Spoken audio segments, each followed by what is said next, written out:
Yeah. No one's coming to ask you, hey, would you like an opportunity to own a $6,000 home? Would you like the opportunity to learn how to earn enough money to own a G-Wagon? Like, no one's going to come and ask you these things. You've got to be curious and open-minded, ask questions, be able to learn and discover new ways to maybe make money or earn money. And then I think the whole world opens up for you.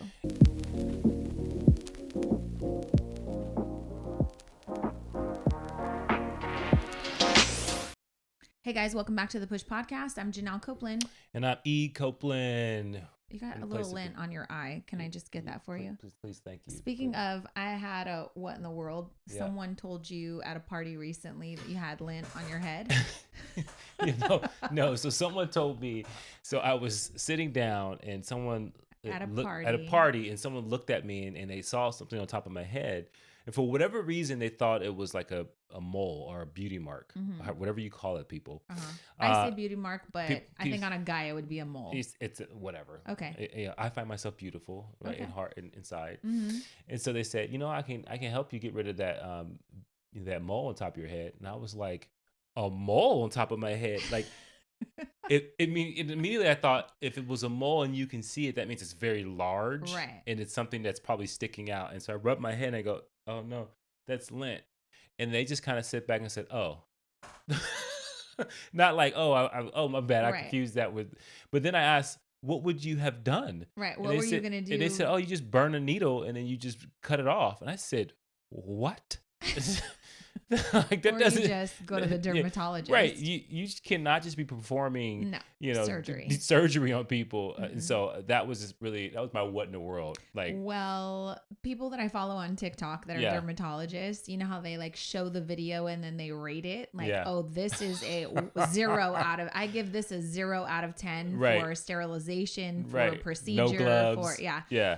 So that's all I can think of. Like when someone tells you they're going to perform surgery on something. I can't believe that was a solution. Like I literally thought, no, that's not. No, you can't do that. No, that's not a good solution. Do you think I would let you sit on stand above me and burn something off of my skull? Well, at a party? No. Where we gonna get the fire from, and where you gonna get the needle? Pass. And then they said, this is what we did. My dad used to do this all the time. And I was like, nah. Yeah. I had a mole. I guess I don't know what the correct proper term is, but Jordan had a mole like right by her eye that was getting bigger and bigger. I took her to the dermatologist and they just like, used a scalpel, got it off real quick, gave her a little anesthetic, I guess, and then cut it off, cauterized it. Yeah. I don't know, however you say that. And she was good. It's gone. I had one removed too. So my solution is go to the dermatologist. Yeah, go to a trained professional. Yeah, but my granny's generation was like tie a hair around it, make it real tight, or a fishing line. It'll come off. I'm like, well, that's one way to do it. So. Yeah, and then they wonder why they died from random diseases. Oh, that's mean. I know. Okay, I have a wet in the world. Yeah. My daughter Jordan, who is a senior in high school, she asked me, Mom, can I have a couple friends over for dinner? And I was like, sure, okay. And then she said, can we have a gathering though? It's like my theater department. And I was like, yeah, you guys can be outside and gather, but you're not going to gather in my house, right? She goes, oh, perfect. No problem. So a couple days goes by and she's like, everybody loves your cooking. So they're really excited about it. I was like, oh yeah, no problem. I'll cook. And she's really, thoughtful. She goes, if you want to order, that's fine. But everybody loves your cooking. So what are you going to make? And I was like, oh, I'll make pasta. How many kids is it? She goes, about 30. Yeah. That's not a gathering. That's a turn up. That's a cult. So I was like, okay, I could knock out some quick pasta for 30 kids. Like they'll be in the backyard. Not really that big of a deal. And they came and they are theater kids. Yeah. They brought a speaker with lights on it. Like it was like a DJ. It was like DJ equipment. Yeah. Disco light. Yeah. Like it was like, I've never seen a speaker with the disco. Like it was like an all-in-one package. So long story short, Jordan threw a rager in our backyard. Yeah. Like at one point I go, you need to walk out there and like go through the garage or something and just see like what's happening. And you were like, you came back in, closed the door behind you all calm. And you said, they're standing on our patio furniture. We're moving. I was like, I want out of here after this. And then they came in and out of the house multiple times. And then I thought to myself, and we talked about this. I said, what if the neighbors call like the police because of the noise, right? I mean, we got to have like a turn off of the noise, right? And then I said, well, if the police come, I just think I'm gonna go to the front door with my shirt off, gold chain, and like you're a crazy black dad. What are you talking about? That's what are you talking about? Yeah. And then he was like, what if they go in the backyard? And I was like, they can't do that. And we got this whole conversation about whether it's the right. Do you have rights to? But it just made me think, we have not been to a house party in 30 years. so it's like. But yeah, so we threw a house party for like 30. I would say there was probably 40 kids in the backyard. They were really nice, very appreciative. Very good kids. Lots of them I didn't like to the fact that they were touching my walls too much, but Okay, guys. So Jordan's dad, Edward Copeland, wants to know why children, they're not children, they're almost adults. Yeah, but teenagers, every time you like go around a corner, you have to like use the wall to put your hands on it to like propel yourself through the next few steps. He was just watching everybody touch the walls, which is usually something I'm really weird about. Right. But yeah, so you were concerned with that. Yeah, I think the only child syndrome kind of came over me. I mean, obviously I have siblings, but only child for 13 years came over me, and I was like, don't touch my stuff. Stop coming into my house. Oh my God, you're so mean. No, but that's something I deal with. I'm really protective of my own stuff. I think it's just because for a long time I had my own things. I didn't have to worry about people breaking stuff. But when there's outside people that I have no influence over, and they're just walking through, stomping through the house, with muddy shoes and they did not have dirty muddy hands. Shoes. They did not. None of that happened. And a lot of them listen to the Push podcast, and so do their parents. I'm joking. Okay, so say it to the camera that you're joking. So I am joking. Okay. You guys, you're all more than welcome. But I do have problems. You do have problems because you don't like to share stuff with me. I do share things with you. Nah, you're pretty shitty when it comes to like where your stuff is, how it should be moved, like this. You'd be upset. Yeah, absolutely. So there's a certain you don't way, like people touching your stuff. There's a certain way you do certain things so you maintain. Hey, look, I was poor when I was a kid. Okay. so, if I didn't take care of things, then, things didn't last, and I didn't have them as long as I would like them to have. But interestingly enough, like, we didn't have a ton of money either, but your mom never brought up the fact that you were poor. You said yesterday, I never knew how much money we had or didn't have. She never talked about money. Yeah, no, I didn't. Like, you were talking about how when you were a kid, your mom would kind of throw at like how much things cost. Like if we left the lights on, it was like, this costs money. Like, money doesn't grow on trees type of stuff. And you were like, oh yeah, we never knew. I never knew how much, like money was never something we discussed. Right. And it wasn't like, I don't recall a moment where my mom specifically like threw out that this costs money. She has mentioned like money doesn't grow on trees, all those kind of things, but not in a sense that I think that she thought I was being wasteful, right? I think how did you know you were poor then? Because I think I had a sense of like, not poor. I shouldn't say poor. I shouldn't say we didn't have a lot of money. My mom had to work 2 jobs at certain points, so we made do. I didn't necessarily like feel when I was a kid that we were poor. So I should correct that. Yeah, because mom's listening. Right, but I would say that I think I had a certain maturity of understanding that like there was no time. We didn't have like there was no wasting things. Like I didn't waste food. I didn't waste electricity. Like there are certain things I think I grew up kind of already intuitively knowing like, hey, this is something you have to take care of. Got it. Right. Okay. Moving on. You ready? Moving on. Hard left. Yeah. When we were in Italy, we were having a great time. The 5 of us, like as our kids get older, we really cherish those moments when we all get to create memories together as a family. And so one of the kids was like, we should get tattoos. And we were like, okay. And like, do we really want to do this? Like, what would we get? And we kind of all decided that we wanted to get matching olive branch tattoos. Yeah. So we tried to make an appointment in Rome, and it'd be something small. Obviously, Jordan and Kayla, they're actresses, they're aspiring actresses, and they don't want some massive tattoo like what we have. But the question that I want to ask the listeners is like, at what age do you think it's appropriate to get your first tattoo?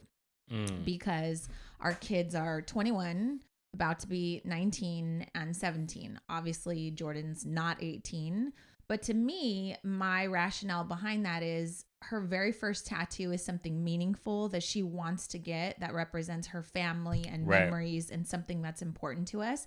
And I'm okay with that. Like, that's not going to ever go away. It's not like she's trying to get the Tasmanian devil tattooed on her ankle, right? Right. Or an anime character or something that she loves today as 17-year-old Jordan that she's going to grow out of. Does that make sense? 100%. And you agree? I agree 100%. I think obviously having tattoos, I think that they can represent a certain stage in your life. And I think that as long as it's not something that you go that's trendy, that you go, oh my God, I can't believe I got this. But I do think something that's meaningful with family involved, I think it's appropriate. Yeah. You So I guess that's the poll. The question I want to ask our listeners is like, if your child wanted to get 17 is the youngest, right? I wouldn't have considered it at 15 or 17.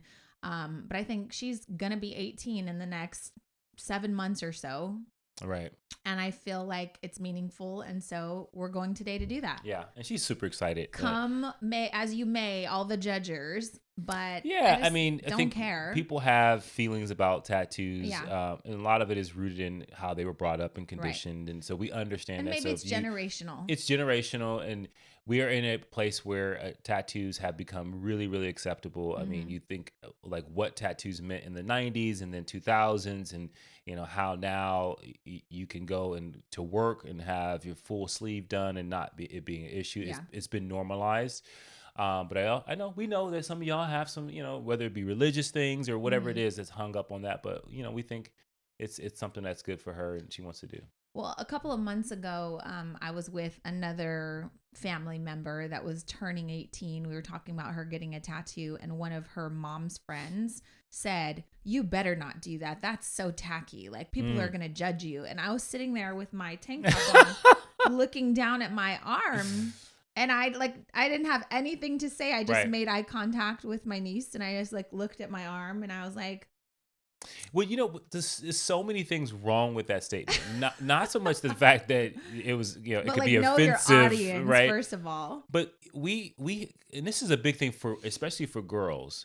We sometimes parent and lead girls to worry about the outside world, right? To worry about what people think, to worry about judgment, to place so much value in that.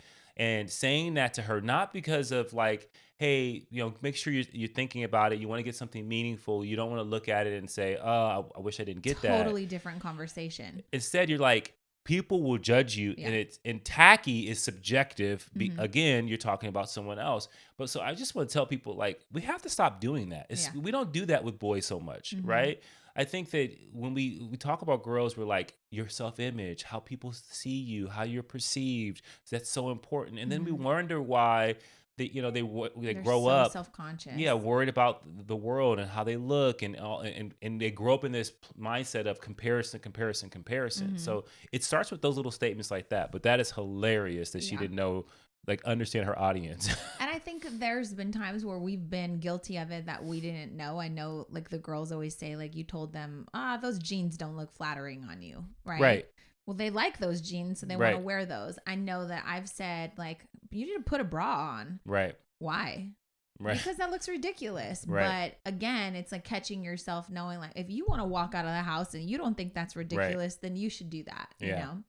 I still stand firm in the bra, but and I stand firm in, high white socks. It's not something when you have nice, big beautiful size calves that, it's just, may not go well with it. So there's a balance, I guess, of you not being able to tell your kids, hey, that doesn't look really good on your type of body, or what? Well, I think I'm always honest with them about what I think.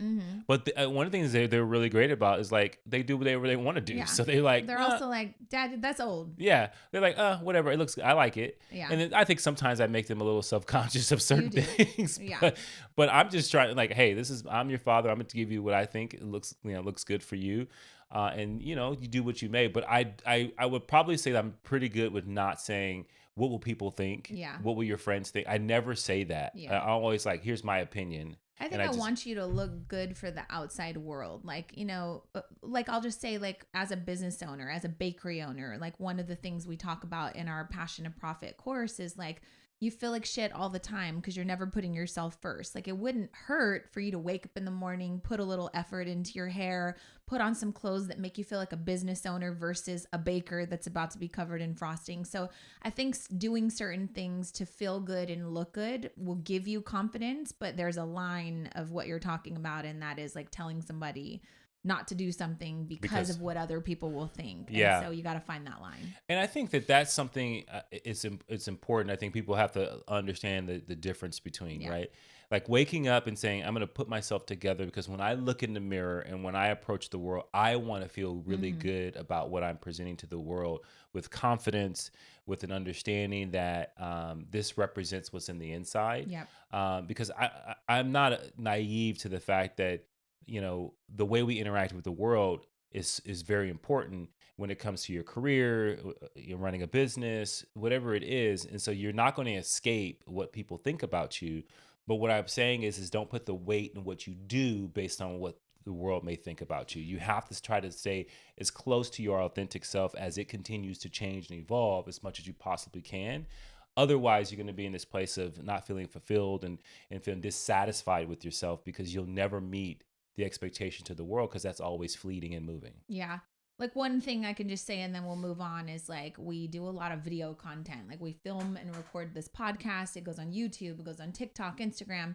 And I don't like getting ready. I don't want to do my hair and my makeup and put on freaking lashes, but I also don't want to look crazy on a video.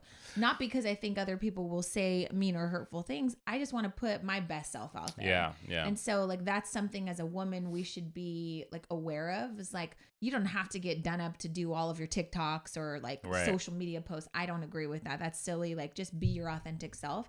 But also if I'm putting out thoughtful content for my business, a training course or a podcast, I need to come prepared like I'm dressed for work and I feel better about that. So I take the time to do my makeup. Does that make sense? Yeah. You just have to take a shower and then throw on a tank top and just make sure my eyebrows are facing the right direction. One of the things you do that drives me nuts is when you go the opposite way. Like this? Oh my God, it makes me so crazy. Close up on that. They're so messed up now. Don't do that. Okay. So let's move on. Today we're going to talk about 7 signs that you're playing too small and how you can stop playing small. Yeah. Where did this come from? Why are we talking about this? Actually, so I was listening to a podcast and it was something that came up. And you're listening to something and someone says something kind of just like it was like almost a throwaway statement, right? But what it was about was they were having a conversation. The two individuals were having a conversation in an Uber. And they were talking about some of the things that they were doing, like what they were buying, what they were doing for their business. And the Uber driver said, "Oh my God, I would never spend that kind of money on a car." Right. And so one of the guys was talking about that he just bought a Tesla, and then they just kind of got into the conversation how much it costs. And that person, the Uber driver, kind of chimed in. And then it made me think about like certain things that people say consistently when I talk about either health or vacationing or aspirations.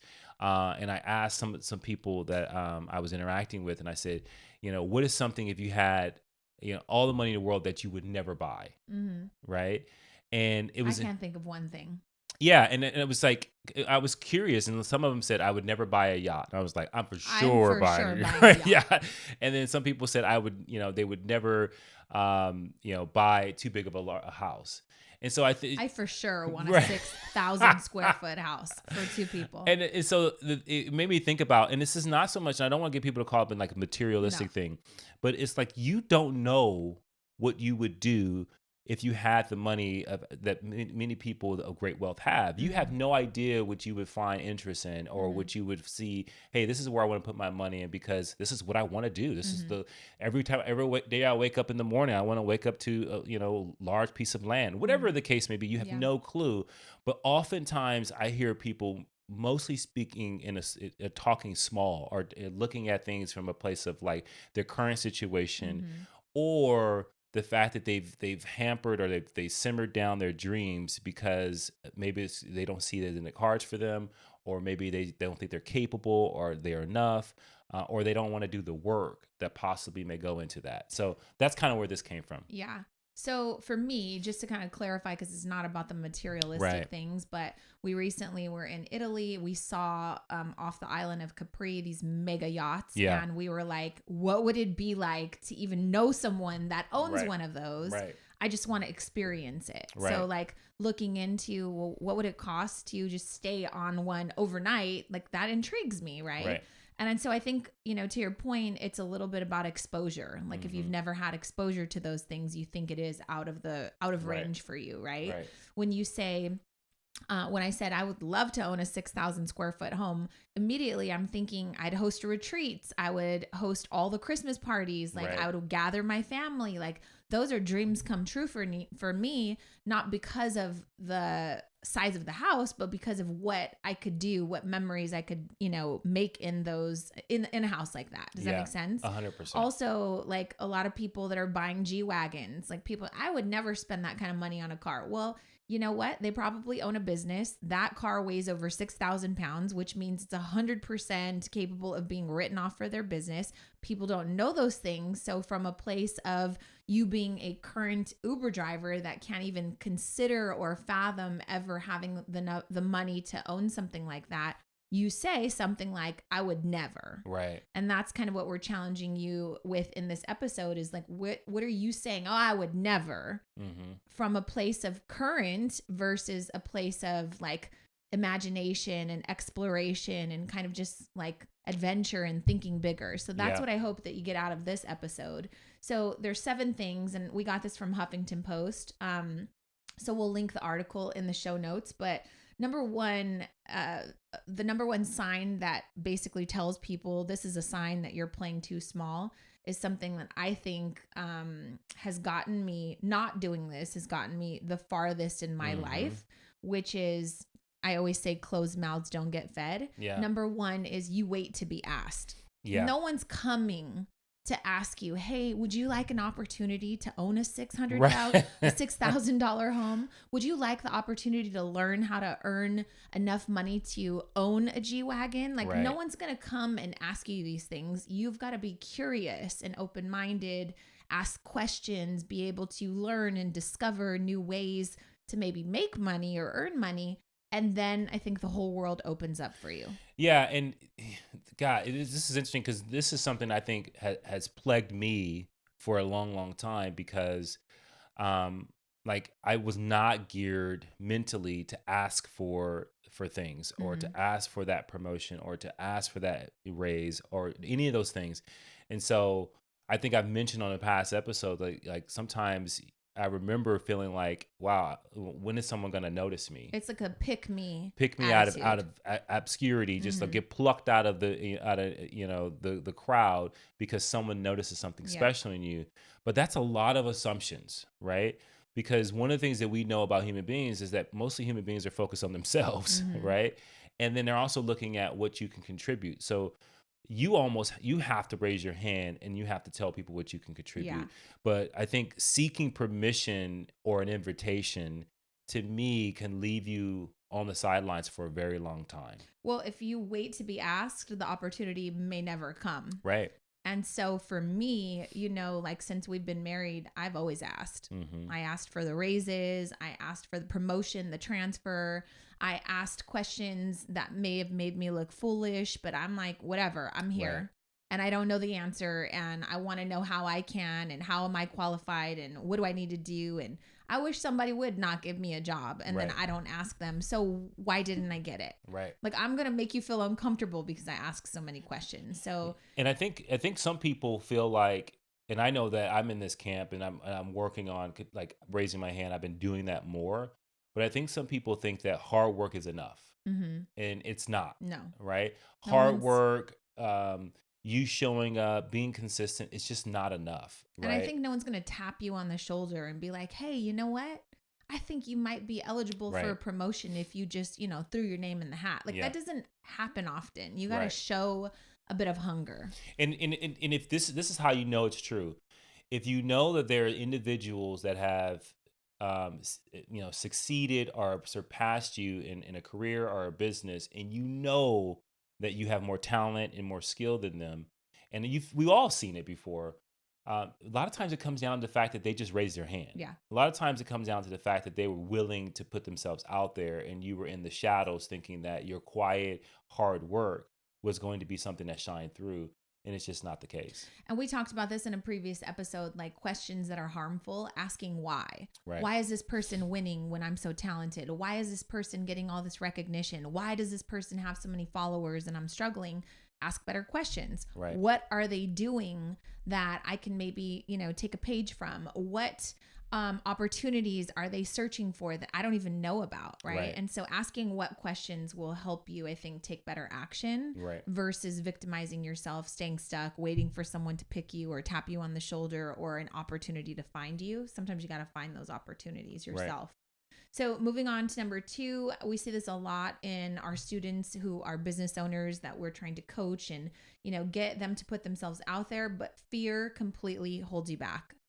Yeah, and I think this is something I encounter quite a bit when I'm asking people about, like, they'll share with me something they want to do, right? And then I go back and I follow up and say, "How's it going?" I go, "Oh, I still haven't done it. I'm still trying to like figure something." And they come up with all these like different reasons, and we call them, they ration little lies about why they haven't done anything to make themselves feel better. But the thing is that you can't let fear dictate your life. And if you do, you're waiting for fear to subside, and that won't ever happen. Yeah. And so that can, squash all your aspirations, and you don't move.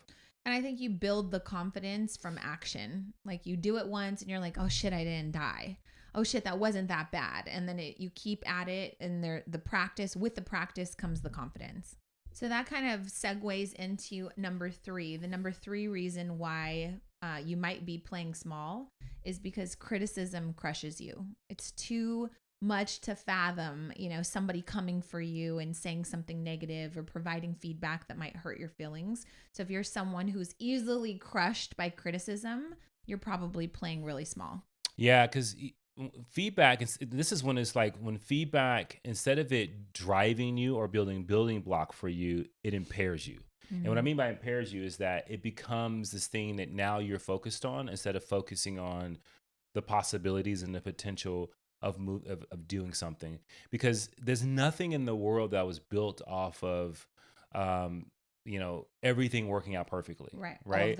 All the time. Medical advancements, technology is all about like feedback. And I think what people can handle a lot of times, them testing something and not working. But what people can't handle is other people telling them, "Hey, here's some feedback for you. This is how I think this just shows up." And taking that and saying, "Okay, what do I do with that so that I can make it work for me?" Instead of it being something that just like throws them out of the loop. And all of a sudden now they've lost all their confidence. Yeah. So someone who is crushed by criticism, this reminds me of, again, like our students who may be small business owners, maybe they're creators of some sort. Maybe they, are putting a product out there that, they're worried the feedback is not going to be received, that it won't be received really well. And it's kind of like you get 100 positive compliments, but you get 1 negative Yelp review. Yeah. I've been guilty of like only focusing on the 1 negative. And then that's when I was like, okay, stop it. This comes with the territory. Move on. I'm not going to let the criticism crush me. Absolutely. And I think that the key is not letting feedback become a limitation, but a block that you build on to learn from, right? And so I think that is so important, because when the limitation occurs and then you start to internalize it and you start to believe that it is the obstacle that is going to stop you from doing anything, then you're definitely going to play small going forward, because now you think that, "Oh, I have this problem that I can never improve upon." Yeah. So the rule for us in the bakery was if we got a negative Yelp comment or Yelp review, we would always just say, "Okay, find any truth in it and let's build on that. Let's get better." So if someone said, "Oh, your cupcakes were dry," we would pull them out, rip them apart. Are they dry? Ask a couple customers to try them. And, maybe that's something, we've been wanting to retest this recipe anyways. Maybe this is the nudge that you needed. So always finding something to build upon, I think, became a really great way for us to move our products and our business forward at the Cake Mamas. Yeah, 100%. Do you want to go number 4? Yeah, number 4. Do I even have the list? Okay, I have it. Okay. So number 4, you hide your voice. And this one is big because I definitely think that we have to self-advocate. I'm a big proponent of self-advocation. Yeah. And I think you have to like learn to love your own perspective and with that, like while owning your own perspective, while loving yourself, still being open to feedback. Because I think that if people hear number 4, they think that, okay, now I don't have to hear feedback. No, you should still be open to feedback. How you use that feedback and you internalize it from a standpoint of how you make it still authentic to you is so important. In the article that we were referencing, she uses a quote from Jay-Z, which I love. She says, remind yourself, nobody's built like you. You design yourself. Mm-hmm. And it just reminds you of like, you are a product of your own design, Mm-hmm. right? And if you continue to evolve and you continue to understand that there are different ways and new ways that you can present something, whether it be a business, how you come up and how you show up in work, all those different things, like you design yourself. And we often hear people say that, oh, I don't want to be fake. I want to be authentic to myself. I don't want to, like, they hear feedback, but then they think if I introduce this feedback and I use it to improve upon, I'm not being real to myself. Mm-hmm. No, that's part of the design. Yeah. Right? An architect doesn't like go to the engineer and the engineer says, well, this won't work. Go, no, I'm going to keep it like this because I want to be all true to my artistic design. Yeah. And like, no, structurally, it's not going to work. That shit's going to fall. Yeah. So they have to make adjustments, and we all have to make adjustments based on that feedback while considering like what things still matter to you that are important. Yeah. So like for me, someone hiding their voice in the small business space is like you have a talent, a gift, a skill, a passion, something you're really wanting to bring to life, but you're talking yourself out of it and you're saying, it's already been done. Like this one, this website's really great. This person's got it down. Like, the world doesn't need another cookie shop. Like there's already cookies out there. And why would mine be different? Like you're just making it small, hiding your own voice, talent, gifts, passions, whatever. But then you got a company like Crumble that comes out and they're just making cookies and they blow up. Yeah. Because why? They made cookies in their voice, with their voice, using their vision and what they wanted to create this cookie company to be. But they could have said, Mrs. Fields has already done this. The world doesn't need another cookie shop. And that goes back to like the number 1. Like, it's like they didn't wait for permission to exist. And I think some people were like waiting for like, oh, I'm waiting for someone to say, okay, now it's your turn, right? To step into this space. Like the world is big. And we countless times on this podcast, we talked about how we'll find something that millions of other people know about, but we have no clue about, right? And so that is true in every aspect. Yep. And I think that the key thing is, I'll ask you this, like, how do you maintain your like authentic self in, while taking on people's feedback? Like, how have you been able to navigate that? Because I think that's an important question for people, because they like, if I get feedback, like how do I keep what I think is really important to me, but also entertain that feedback? I think from a business perspective, like I built the Cake Mamas to serve a community. Obviously the goal is to make money. If I'm getting feedback that something's not working or a product is not good, that feedback has to make my business better. It's got to be something that I can tweak to say, hey, we got it right. Now come in and try it again. And so I guess that leads into number 5, which is no murders your hustle, right? So any sort of like no rejection, you take it personally and you're like, I must not be meant to do this. One person said, that my cupcakes were dry, so I'm just going to close my business and maybe it's not meant for me to be a business owner. Right. It doesn't work like that. Like there's going to be one person that says no all the time. Yeah. And we talked about that a lot in the, previous podcast episodes where we were traveling. And everybody we talked to that heard the story, people that watched the YouTube or the podcast were like, I would have given up a long time ago. And we're like, yeah, no, like, we're not no people. Like your no telling us we can't get on this plane is not a solid confirmation that we were just not meant to vacation in Italy. Like I never once thought that. And so people that are like being murdered, your hustle's murdered by no, you usually hear the no and then you take it as a sign from the universe, and it's confirmation that I'm not supposed to pursue this anyways. Right. I hear people do it all the time. Oh, this just means it's not a good time for me. Maybe just not right now. I'm like, maybe this just means that you need to find someone that will say yes. Yeah. And I'll say this, I'll say it into the camera. No is part of the journey. Yeah. No is part of the journey. It's not the end. Mm-hmm. And I think that is so important, because as feedback can turn into a no, right? So like 4 turning into 5, and from the list standpoint, like sometimes you have to use discernment of saying, well, I think that this feedback is more of a projection, and where is the evidence that this may be true? And you have to like investigate it. Mm-hmm. And I think you just don't take the feedback and just say, oh, okay, and that take it as truth. You have to take it as more information and inputs that you need to take in so that your outputs are improved. And I think that no is part of that, right? No is something that if you've got a business that you're trying to move forward, it's not for everyone, Mm-hmm. right?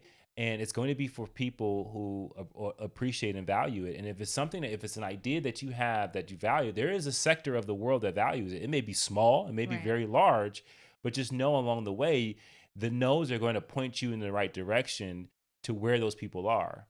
And I think that, as a no will turn into a yes. And I feel like it just reminds me of like people go on Shark Tank all the time. I don't even know if that show's still running, but people go on Shark Tank all the time and most of them don't wind up getting a deal. Right. But then the company blows up because someone else was like, hey, I got to reach out to them. Right. I've got a factory in Ohio. You can come and, use this. And opportunities come from the no's, I think, is what I've been shown in my life. Yeah. So I like no's. And they're challenging. 100%. And it's funny because when we're teaching sales and we're teaching people how to sell, right? Every tactic that you can learn, everything that you can learn around how you place words, when you ask questions, all those things are great. And they're going to improve your chances of actually making a sale. They're not 100%. Nothing is. Yeah. But one of the things I always tell people that's so important is every time you get a no, you take responsibility for it. Mm-hmm. You don't blame the customer. You don't blame the individual that said no. You blame yourself. And the reason why you do that is because that's the only way you can improve, right? And so when you get a no from someone about a business opportunity or about a career advancement, the key is to find out, okay, how do I improve in a way that makes it more persuasive, more influential, makes it more, people can see the value in it, right? And I think that is the best way to do it. Otherwise, what people do is they blame no on the other person. They say, well, they didn't want it. And so, I don't have to change anything. I think the best example I can give of this is Kayla, our middle daughter. She lives in Scotland. She's trying to find an apartment right now. And we're letting her kind of do it hands off. Like, you're an adult, whatever, find your apartment. And so finally, a couple weeks ago, I was like, all right, here's the thing. It's been a couple months. You've been looking. She's like, everyone's telling us no. We're not even getting considered. And I go, okay, what can we do differently then? Because what we're doing is not working, right? So, and she's like, I don't know. This is just how you do it. You send in an application. No. Okay, so let's look at the facts. There are 50 to 100 people applying for one place. Right. How can we stand out? Can you get letters of recommendation from the parents? Can you get personal financial guarantor letters? Can you offer to pay 6 months rent? So that's enticing for an apartment, owner. Can you go in person instead of getting lost in the shuffle of, emails and applications that have been submitted online? Like, there are so many things we could be doing differently that could potentially help turn a no into a yes. Right. And if we want to find an apartment, we have to do something different. Right. So many people though are just like, oh, I never found one. Like, it didn't work out. So I got to move home. It wasn't in the cards for me. Like, it just wasn't my time. No, not true. Right. Take responsibility, take some ownership, figure out how to do something different, and you can turn the nose around. And I think that's the best advice you can get for anyone. Yeah. Number 6 of the 7 signs that you're playing small. Number 6 is, and I see this so often in women, I love you, I love us, but we have to get better at this. We crowd our life and our days with all this insignificant shit that does not move us closer to our dreams, our passions, our desires, our goals. And so we're constantly freaking busy. Yeah. Anytime I run into a female friend and I say, how are you doing? They're like, oh, so busy. Right. Well, what about that business idea that you had? Oh, I just haven't had time. Right. What are you doing? I got to take my kids to and from school. I got to do. I get it. Your kids are a responsibility. I've got those too. And we do have responsibilities, but oftentimes we sign up for more responsibilities that turn into busy work that doesn't really require us to be a part of it. Yeah. So you don't have to volunteer to go on every, what do you call those, field trips for all of your kids' classes. You don't have to volunteer to be the baseball or the softball mom and take all the kids everywhere. You don't have to volunteer to be the one mom that's bringing all the kids home to 5 different houses. Like, what are we not saying no to that we need to say no to in order to free up some time to be able to play a bigger role in the achievement of our goals? Yeah, and I think this is about distraction, right? This is about the fact that people will fill their lives with distractions to take away or not have to think about like the task at hand. And I think distractions directs destination. Mm-hmm. And so if I am distracted, that's where I'm directed, and that's going to be my destination. And so that will be where I put all my energy instead of putting energy in the big thing that I know I really want to do. And I keep putting it off. And so it's just a head fake to like what you truly want. And I think that is something that I think a lot of people do. I think we see it in women a lot. I think that those distractions can be for men when it comes to sports, all the time, video games, all those different things. There's simply distractions. I'm not saying there's not a place for it, right? There's always a place for the things that you like, you like to take advantage of, hobbies you like to do.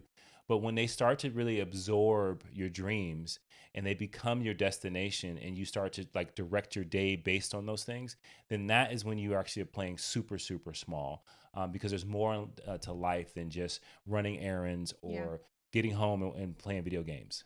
And I think that like if you really want something, you got to understand you can want a lot of things, but you cannot have everything. Like everything at one time is impossible. Right. That's when you wind up hearing people say, there's not enough hours in the day. I got too much stuff going on. So watch the things that fall to the wayside though. Your health falls to the wayside. Your big dreams and visions fall to the wayside. The business idea that you have. So maybe you need to stop cooking dinner every single night. You need a meal prep and you need to have leftovers a couple nights a week. Maybe you need to hire the kid next door to come over and do laundry or watch your kid to free up a couple of hours a week, right? Maybe like you at one point, you need to just stop watching sports, caring about every other player's stats and focus on your own stats, right? Right. And so a lot of the things that we're sharing on here, we've gone through a season of this. And so we're hoping that you stop playing small and learn from some of our advice and some of our mistakes. The last one, number 7, nobody knows what you do. And what is that? What does that mean for you? To me, that means that no one knows what you do because you're not your own advocate, right? And so we know that sales is the most important thing that you can do in this plan. You have to sell yourself, you have to sell your business, you have to sell your aspirations. But I think if people, this is one of those things where you're waiting for someone to notice you. But I think that what this means is like if you're not your biggest advocate, if you're not your biggest spokesperson about what you do, who is going to be? Yeah. So many times I'll talk or meet, someone I'll be talking to what I've discovered is now a small business owner.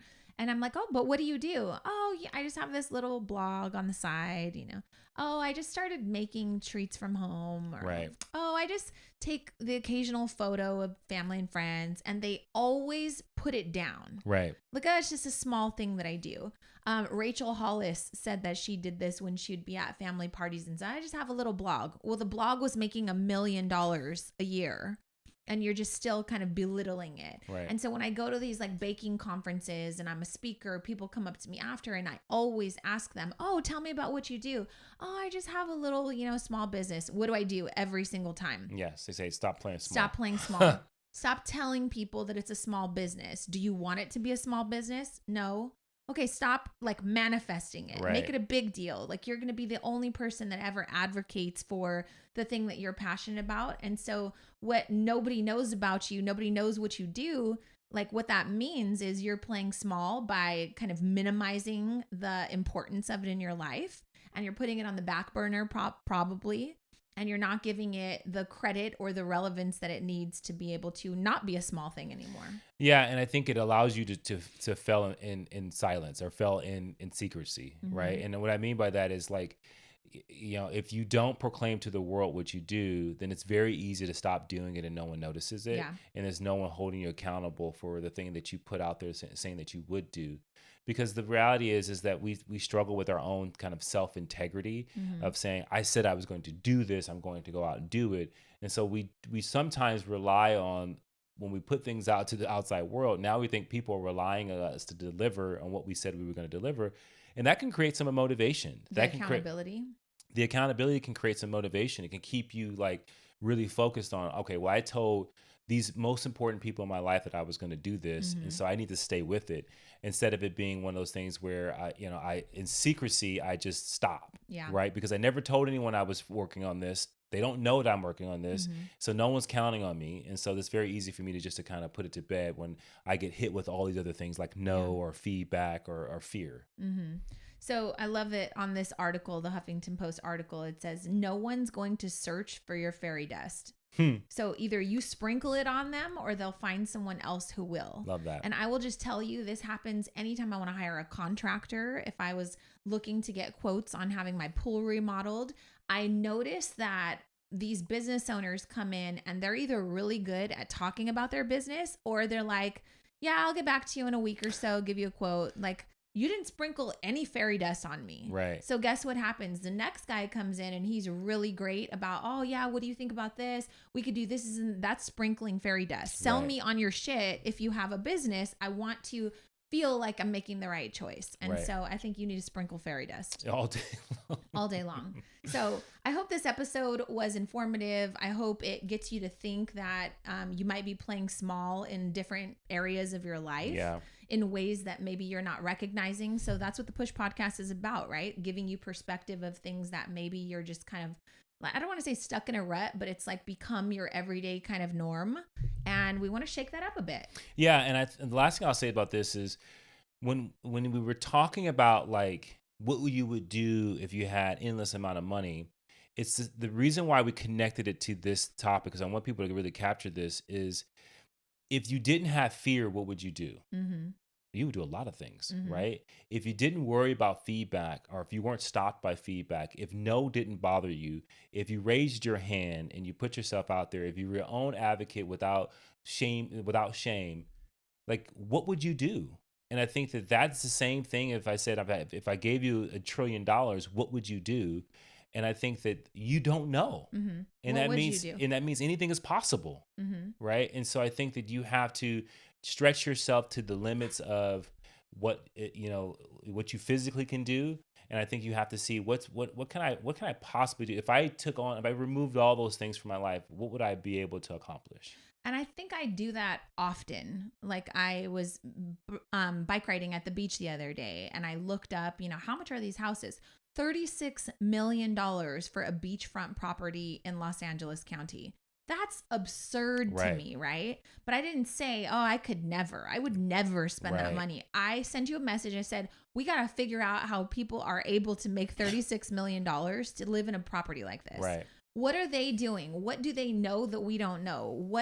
What is this profession? Like what kind of money is this? Money that was passed down? Like I'm just so curious about it. I'm not upset about it. I want to know, because how can we like be a part of something like that, right? And I think what people need to understand, it's not about the materialistic thing. It's like who we have to become, what type of because your wealth isn't in comparison to your contribution, right? It is whatever you're able to contribute to society will determine your wealth. And if you add value to society, if you are a person that helps and you've created something that made things easier, more accessible, affordable, whatever the case may be, you're going to have great wealth. This is why people like, Jeff Bezos has great wealth. Why?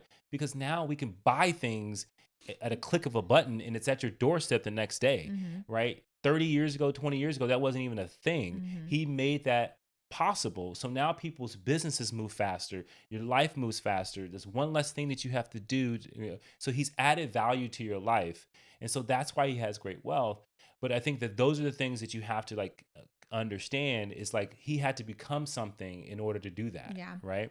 So what's your big thing before we end the episode? Like if you were to think and dream really big, maybe you're playing small around something and you were like, what's a big, I don't know if you call it like a bucket list thing, some sort of desire that you're like, I could slowly start working towards this. Do you have something? Yeah, I think, I would say for me, being able to share like the thoughts and ideas, I think that can help people to millions of people on a grand stage would be something I would love to do. Okay, so like a Tony Robbins. Yeah, me and Tony just chilling. Okay, cool.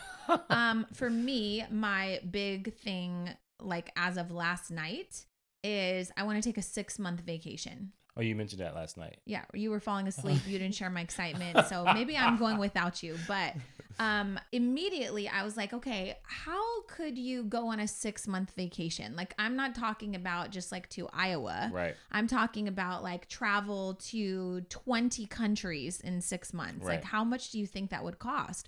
So you were starting to fall asleep and I was like, how much do you think that would cost to just like for us to leave for 6 months? And you said $500,000. And I go, that's stupid. You don't need $500,000 to go on vacation. And he's like, yes, you do. I said, no, you don't. So you started falling asleep. I don't know if you heard me, but I was like, okay, let's say airfare.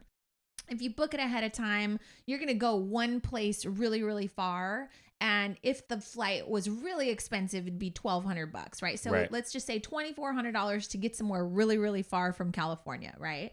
Then let's make that times 3 because every 2 months we're going to take a large flight and go to another continent or something, right? So that comes out to $7,200. Let's just say on average, we're to be modest, $300 a night times 183 nights. That's 6 months. That comes out to, I don't have my glasses on. Wait, let me look. That comes out to $55,000. That's a lot of money, but okay. $55,000 plus $7,200. Right. Food, $200 a day times 183 days is $37,000. So this is how my brain works. I'm like, I want to do something. What would it cost me? I'm not saying I have this money, but this is a basic math equation, right? So then I did on excursions. What we don't want to just go. Usually you rent a beach bed. You want to go like, I don't know, swim in a blue lagoon. How much is this stuff? I, on the high side, said $200 a day times 183 days. That's $37,000. Transportation, inter-island flights, bus passes. Like you just got to get around. Maybe you need Ubers. I estimated $150 per person every 2 weeks. That's $3,900 for transportation, additional airfare. So that's $150 per person every 2 weeks. Basically, this whole thing is less than $145,000. Okay. But that should blow your mind because you said, that would be $500,000. Well, okay, so keep this in mind too. Did you sell everything in your regular life? It doesn't matter. Well, because you got to keep those things running. It doesn't matter. All I have to do is look at like my annual expenses for my house. I'd probably rent my house out for 6 months, like figure out a way to generate enough money to cover my bills here in California. And then I just got to make $145,000 and I'm gone for 6 months. Okay. Yeah. I can do that. Yeah. When you first asked me, I was falling asleep. I had been up all day. But I'm just letting you know, like, this is one of those examples of, like, if you're playing small, you're going to think I could never afford to go anywhere for 6 months. Right. If you're like, hey, I'm not going to take no for an answer. I'm not going to trust that it's $500,000 and we could never spend $500,000 on vacationing, right? I'm like, how could I make this work? Like, well, I was thinking about only the lap of luxury. I was thinking, Okay, that's ridiculous. But also, there are websites out there, which I'll find out what they are and I'll link them for you guys, or we'll talk about them in another episode. But there are literally websites where you can say you select a destination, a country, Barcelona, Spain. I want to go here for 2 months. For 60 days, I'm going to be offering my services, whether that's online coaching, small business support, whatever it is I do. I'm a photographer, whatever. And they'll say, you know what? We'd love for you to come and do photography for us at our hotel. And in exchange, we're to give you free room and board for 2 months. So I just saved how much money for 60 days. That's great. I can make this happen. Yeah, I know you can. I'm just letting you know. So anyways, I hope this episode was valuable to you. If you loved it, if you got something good out of it, if there's someone you know that needs a little bit of a push, share this episode. Take 30 seconds to rate and review the podcast. Make sure you subscribe, and we will see you in the next episode. All right, push through.